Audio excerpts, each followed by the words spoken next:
Bonjour à tous, c'est un lancement qui n'est pas passé inaperçu cette semaine. Shein a ouvert son premier magasin en France au BHV à Paris, en plein cœur de la tempête.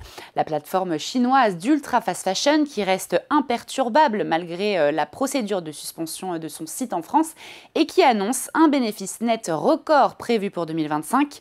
2 milliards de dollars, soit presque le double de l'an dernier, avec une croissance des ventes estimée entre 10 et 19%. Et Shein n'est pas la seule marque asiatique à conquérir l'hexagone. Des enseignes venues de Chine, du Japon ou encore de Corée du Sud s'implantent à grande vitesse en France. Pop Mart, Miniso ou encore les chaînes de bubble tea comme Gongcha, les marques asiatiques ont représenté 22% du nombre de nouveaux entrants en France en 2024. Selon une étude de Newmark, ce mouvement devrait se poursuivre dans les années à venir. Sur un échantillon de 600 acteurs clés, 132 marques asiatiques sont déjà présentes en France. Et parce que le bandeau tricolore reste un critère d'achat décisif pour de nombreux Français, le salon Made in France fait son grand retour cette semaine à Paris jusqu'au 9 novembre. Véritable vitrine du savoir-faire national, l'événement met à l'honneur les marques qui fabriquent en France. Mais entre conviction patriotique et pouvoir d'achat limité, le cœur des jeunes consommateurs balance. C'est ce que révèle une étude OpinionWay. 6 jeunes sur 10 déclarent que le prix reste le principal frein à l'achat des produits bleu, blanc, rouge. Si près de 46% des 15-34 ans consomment régulièrement local, le Made in France est toujours perçu comme plus cher et moins accessible que les concurrents étrangers.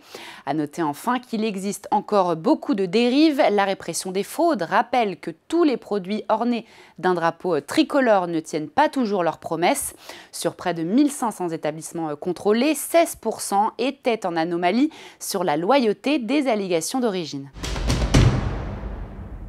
Et présent au salon du Made in France, Duralex attire tous les regards après l'immense succès de sa levée de fonds citoyenne cette semaine. Un an après sa reprise par ses salariés, la marque mythique des verres incassables vient de réussir un véritable exploit. Près de 20 millions d'euros d'intentions d'investissement ont été reçus en 48 heures, soit 4 fois plus que le montant initialement recherché. Et il n'aura fallu que 2 heures pour atteindre les 5 millions d'euros nécessaires pour faire repartir son usine du Loiret.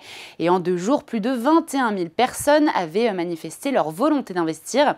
Victime de son succès et face à cet engouement, Duralex a dû limiter les investissements à 1 000 euros par personne pour permettre au plus grand nombre de participer.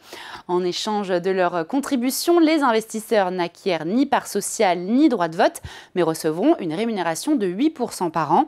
À noter que Duralex n'est pas encore sorti d'affaires, mais pour ses dirigeants, cette levée de fonds est la preuve que les Français croient encore en leurs entreprises locales.